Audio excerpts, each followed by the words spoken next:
Before we go forward, let me clarify one common misconception. Science and all these developments in philosophical currents did not only happen in Europe. In India also similar developments happened. We know that in the Indian subcontinent there was a Indus Valley civilization which occurred from the Indus Valley civilization approximately from 3 to around 1700 BC. And then the Vedic age from about 1500 BC to around say 600 BC.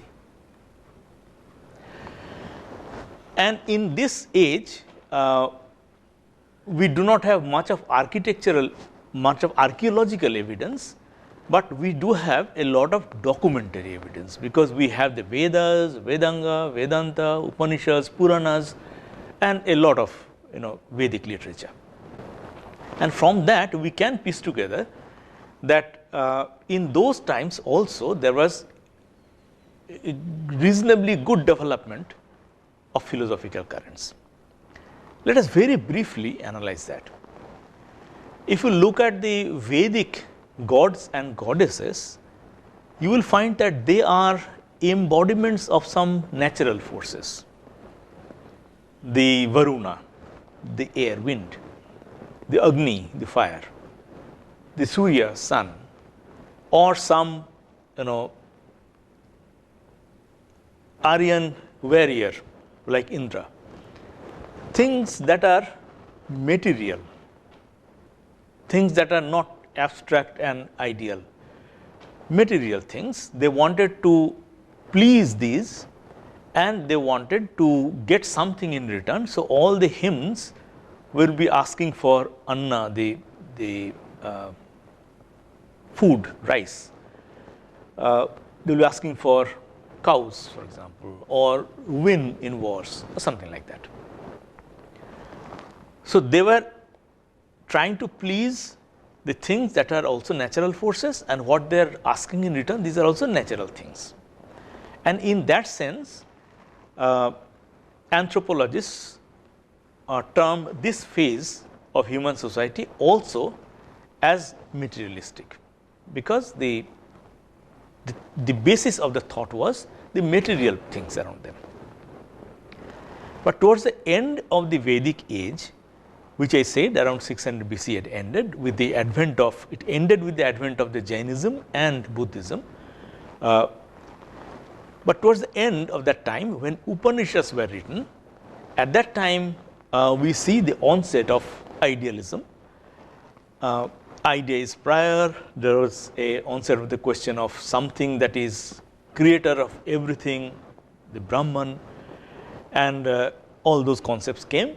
So we see the onset of idealism, but at the same time there was also materialistic currents in philosophy. For example, there was the Lokayata school of philosophy, there was the Sankhya school of philosophy, there was Nyaya Vaisheshika schools of philosophy, and these were in the main materialist schools of philosophy. So the materialist schools and the idealist schools ran side by side. They were also fighting in Indian subcontinent for intellectual space. And for example, the Lokayata philosophy, it believed that everything is made of Chaturbhuta. And what are these Chaturbhuta? Air, water, soil, and fire. So it is, you can see, similar to what the Greeks thought. In Greece, Aristotle added a fifth element, the element of the sky. He called it ether, an idea that continued for a long time. In India also, with this four, later was added Vyom, the element of the sky. So things were more or less similar, you can see. For example, the Lokayata school demanded evidence for any belief, and they did not believe in, say, soul, for example, anything that is super or outside the human body. The Sankhya school, for example, stressed on the idea of causality. Things have a cause. The Vaisheshika school was founded by Kanada, as we have already seen. He believed that everything is made of minute particles, atoms. So, the ideas that we have seen being born in Greece is not that they were only born in Greece, they were independently born in Indian subcontinent also. And later, out of these two schools of philosophy, the materialism and idealism, later in Indian subcontinent also idealism became the dominant philosophy, after especially Shankara, who propagated the idea that the material world is illusion, Maya, his kind of Vedantic philosophy.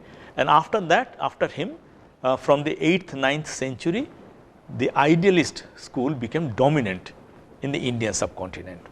What happened in Europe during the Middle Ages. So, with that, let us go back to Europe, because we have now come to the 16th, 17th century, and in that period the Renaissance was happening.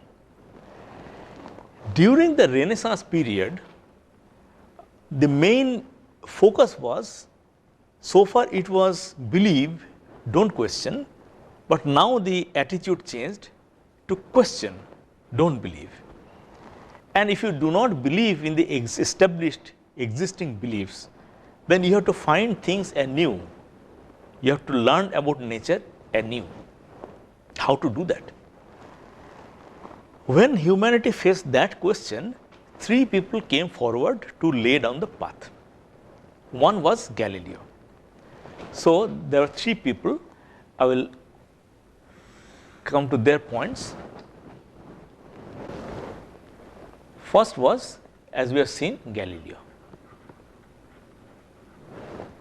Galileo's main contribution was to introduce the objective thinking. At the same time, through his work, when one analyzes the way he himself did his work, people realize that that was the point he was making, that so far you have been talking about things in a nebulous way, something being fast, something being slow, something being heavy, something being lighter. Galileo made the point that measure them and express these quantities as numbers. And if you can do that, it will be possible to relate these quantities by some kind of a relationship. So, measurement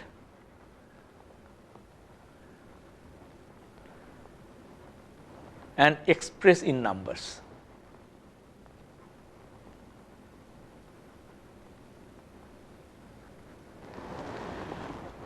Very important, because much of later development of science happened following his prescription.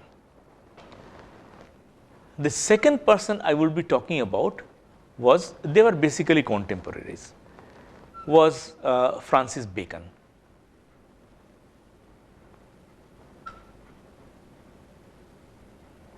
In England. Francis Bacon made the point that so far we have believed things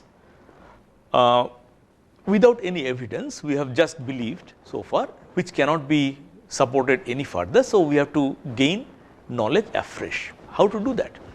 He said that the only way to do that, only dependable way to do that is by large scale observation. So, observe on a large scale. So, observe nature all natural processes on a large scale.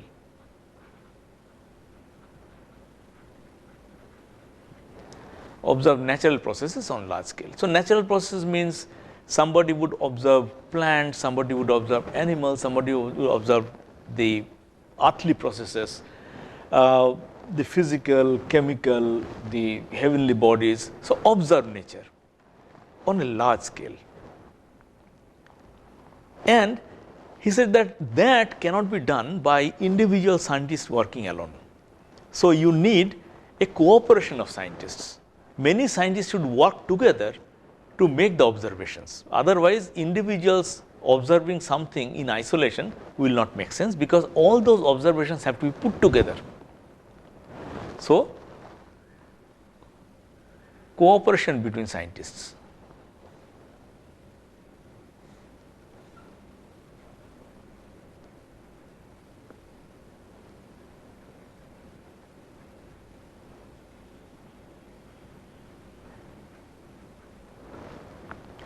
And he said that the way to gain knowledge about nature, find out the laws of nature, would be to put all those observations together and then extract those generalities by using inductive logic. So, inductive logic, his method was by inductive logic.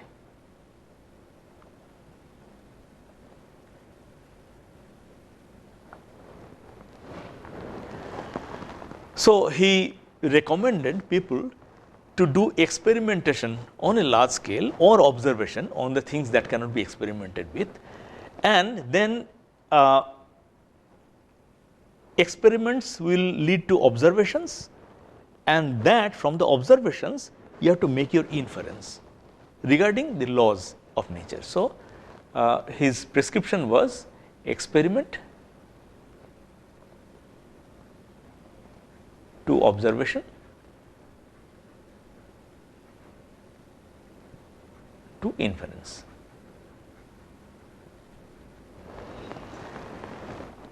And the way to do that was inductive logic. Inductive logic, we have already done that, so you understand what inductive logic means. His prescription was to build an edifice of science by large scale observation. His point was that if you do observation on a large scale, the weight of facts will lead you to truth. And the way to reach truth was by logical reasoning, and the logical structure would be induction. That was his point. The third person I will talk about was René Descartes.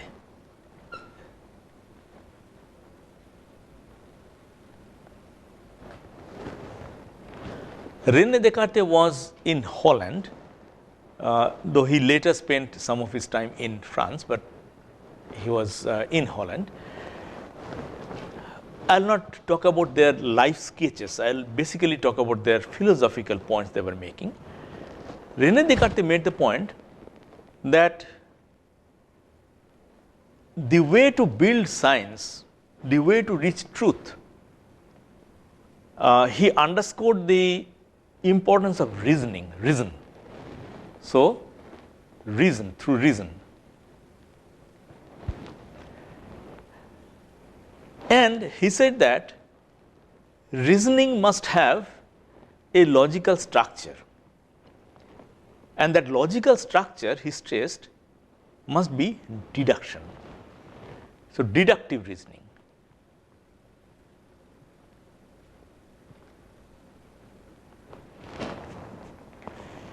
And he said that reasoning, if one is engaged in reasoning, then an individual scientist can also work alone. Francis Bacon was saying that no, individual scientists working alone will not be very fruitful. It will require cooperation of many scientists, because you will be observing nature on a large scale, while Descartes was making the point that base yourself on reason, and one single scientist working alone can also do a reasoning. So, what he was suggesting was complementary to what Bacon was suggesting. So, he stressed the importance of deductive logic. How would you apply the deductive logic? He said that always start from something that you are confirmed that is true. Do not start from a shaky basis. Start from something that you know for sure to be true, and then use deductive logic to arrive at conclusions that are different from where you started. And then he said that a good way of applying inductive logic this way is to take recourse to mathematics. If you take recourse to mathematics, mathematical reasoning is basically deductive reasoning, and therefore, mathematical deductive reasoning will take you in the right path. So, he underscored the importance of mathematics.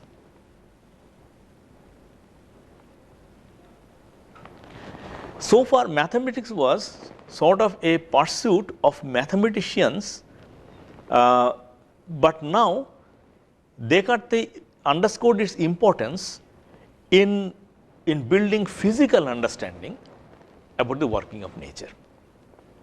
So, mathematics became mainstream in physics, and Descartes himself was a mathematician, good mathematician, accomplished mathematician, and he developed what is known as the Cartesian coordinates, Cartesian geometry.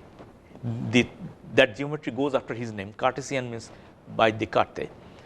Cartesian coordinate system, which unified two different branches of science, geometry and algebra. An algebraic equation now became a geometrical curve. So, he unified two different branches and made it amenable to representation of physical reality. So, his point then was to use reason, use deductive logic, use mathematics, and start always from something that you know for sure to be true, obtained from experiment or whatever, which is to be true. In mathematics, what is assumed to be true are the axioms, but Descartes said that in physical reality also you can find things that are known to be true, and then from there you deduce. And he said that when you consider some phenomenon, then you must not leave anything that might be of importance to the phenomenon that you are investigating. So, you start from something that you already know, and you are investigating a particular phenomenon, then make sure that you do not leave out of your purview something that might be of importance. And then he said that do not ask grand questions, ask questions that are tractable. Or if you ask a bigger question, then break it up into smaller parts and take each question at a time. Each question should be small and tractable. Tractable using the method that he outlined, and so that ultimately at the end of the day you find success in unraveling some aspect of nature. So, these three people actually laid down the path of doing science. The scientific method was effectively laid down by these three people. And as you can see, later developments of science followed the path shown by them. The most important thing that happened following their time was the founding of the Royal Societies. Because of Bacon's prescription that scientists should make observations on a large scale and they should discuss, they should put their findings together and to extract some laws of nature, that required discussions among scientists, and for that scientists started meeting periodically, and through that the scientific societies, mainly the Royal Societies, took shape. Most of these took shape in the 1650s and 1660s, you can say. And great developments were happening following their prescription. For example, Robert Boyle, who for some time was the president of the Royal Society, he discovered what is known as the Boyle's law. His assistant, Robert Hooke, discovered what is known as the Hooke's law of springs. Van Guericke in Germany he invented a way of creating vacuum and showed the power of the vacuum or the pressure of the air by the two hemisphere experiment. Two hemisphere evacuated of air, and a bunch of horses could not separate them. So those demonstrations were dramatic, and that caught the imagination of people. Boyle came to know about Van Gueric's experiment. He and Hooke then made another machine to create vacuum, and they investigated the character of vacuum. For example, here they asked, does sound travel through vacuum? Does magnetism travel through vacuum? And things like that, and investigated those. Torricelli demonstrated vacuum, the Torricellian vacuum as it is known. And then in Holland, Leeuwenhoek, he invented a microscope, and for the first time he observed microorganisms. He sent a letter to the Royal Society of England, and reading that letter, the Royal Society sent a delegation to Holland to look at his microscope.